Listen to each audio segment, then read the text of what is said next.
Shalom semuanya, berjumpa lagi dengan saya Julianto. Pada saat ini saya ingin membagikan renungan buat setiap kita, supaya setiap kita bertumbuh di dalam firman Tuhan dan di dalam kebenaran.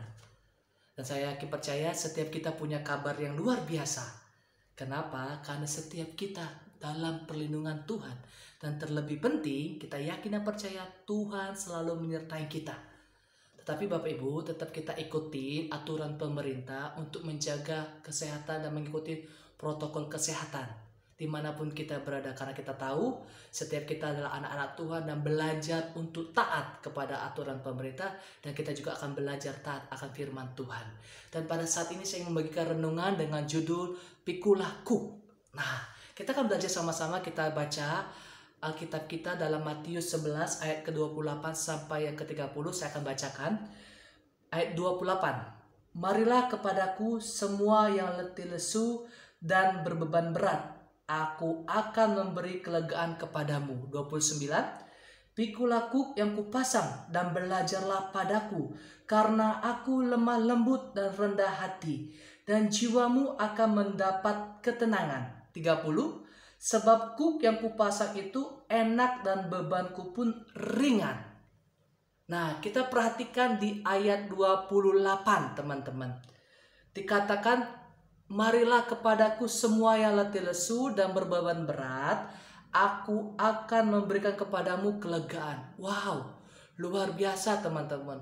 Ketika kita sedang berbeban berat, letih lesu, datang sama Tuhan, berikan sesuatu, maka Tuhan akan memberikan kelegaan. Wow, suatu hal yang indah Bapak, teman-teman. Tapi kita harus ingat, Tuhan itu bukan hanya sekedar memberikan kita kelegaan, tapi Tuhan di balik semua itu, Tuhan ingin memberikan kepada kita di ayat 29 itu pikulah kuk. Nah, kata kuncinya pikulah kuk. Kenapa Tuhan kasih kita pikul kuk? Karena gini, segala beban hidup kita, letih lesu kita itu diakibatkan karena kita mengikuti keinginan kita, karena kita lebih memilih keinginan daging daripada firman Tuhan. Makanya kita banyak mengalami namanya letih lesu dan beban berat dalam hidup ini. Nah, Tuhan ngomong, ayo datang sama aku akan memberikan kelegaan. Tetapi sebaliknya, ketika Tuhan sudah memberikan kelegaan, Tuhan kasih kita nih pikul kuk. Supaya apa? Ketika kita berjalan di dalam kehidupan kita berjalan sesuai dengan keinginan Tuhan. Nah, makanya kalau kita lihat dalam kisah dalam kehidupan pada orang Israel pada zaman dulu, kuk itu dipakai kepada lembu-lembu, atau saat ini kita lihat dipakai oleh para petani, dipasang kepada kerbau. Makanya kuk di sini kita harus pahami gini, kuk adalah kayu yang diletakkan di atas pundak lembu atau sapi. Ketika lembu itu mengenakan kuk, itu berarti lembu siap menaklukkan dirinya kepada tuannya. Nah, makanya Tuhan kasih kita kuk supaya apa? Kita tunduk kepada Tuhan. Supaya Tuhan bisa mengendalikan kehidupan kita melalui firman Tuhan. Nah, makanya Tuhan kasih kepada kita pikulah kuk. Nah, apa sih tujuan Tuhan pasang kuk dalam hidup kita? Dan kenapa kita harus pikul kuk ini? Tujuan yang pertama, kalau kita pelajari sama-sama di ayat 29, kata kuncinya pikulah kuk. Kalau kita mau pikul, dalam arti kita pasti mau menaklukkan diri kita mau tunduk kepada firman Tuhan. Nah, makanya kata kunci yang pertama, apa tujuan kita pikul kuk? Yang pertama, supaya kita menaklukkan diri kita, supaya kita menaklukkan keinginan kita, supaya kita tunduk akan Tuhan dan tunduk kepada kebenaran firman Tuhan. Supaya apa? Hidup kita di jalan yang benar, supaya kita melakukan kehendak Allah, supaya kita melakukan kebenaran firman Tuhan, bukan kedagingan kita. Itu yang pertama. Yang kedua, apa tujuan kita pikul kuk? Supaya kita belajar kepada firman Tuhan, belajar kepada pribadi Yesus. Kenapa? Dikatakan gini, karena aku lemah lembut dan rendah hati, dan jiwamu akan mendapatkan ketenangan. Nah, tujuannya kita pikul kuk supaya kita mau belajar kepada pribadi Tuhan kita Yesus Kristus, di mana ketika dia menjadi manusia, dia sudah memberikan teladan. Makanya Rasul Paulus katakan, ikutilah teladanku seperti aku mengikuti teladan Kristus. Kenapa? Karena Tuhan sudah memberikan teladan. Dan tujuannya kita supaya belajar. Kata kunci yang kedua, supaya kita belajar menjadi rendah hati dan lemah lembut. Kenapa? Karena untuk menjadi anak-anak Tuhan, kita harus memiliki teladan sama seperti Yesus. Yang Yesus lakukan ketika dia ada di bumi. Menjadi teladan.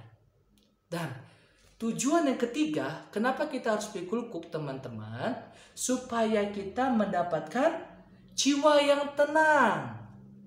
Nah, di ayat 29 3 kata kunci. Dan kata kunci yang ketiga dan terakhir, itu supaya kita memperoleh jiwa yang tenang. Nah, kalau kita perhatikan, apa sih tujuan kita supaya kita mendapatkan jiwa yang tenang? Satu contoh gini Bapak Ibu, kita pasti hidup di Indonesia punya aturan pemerintah yang harus kita ikuti. Kalau kita sebagai masyarakat mengikuti setiap aturan pemerintah, kita akan pasti memperoleh namanya ketenangan. Kenapa? Kita tidak melakukan pelanggaran, kita tidak melakukan kesalahan dalam setiap aturan pemerintah. Sehingga kita akan menjadi masyarakat yang hidup dalam ketenangan, dalam aturan di Indonesia. Nah, begitu juga dengan kehidupan kita sebagai anak-anak Tuhan, teman-teman. Kita harus mengikuti aturan daripada Tuhan. Makanya Tuhan pasang pikul kuk itu bukan menjadi suatu beban, tapi itu menjadi sesuatu yang harus kita lakukan dan kita senangin.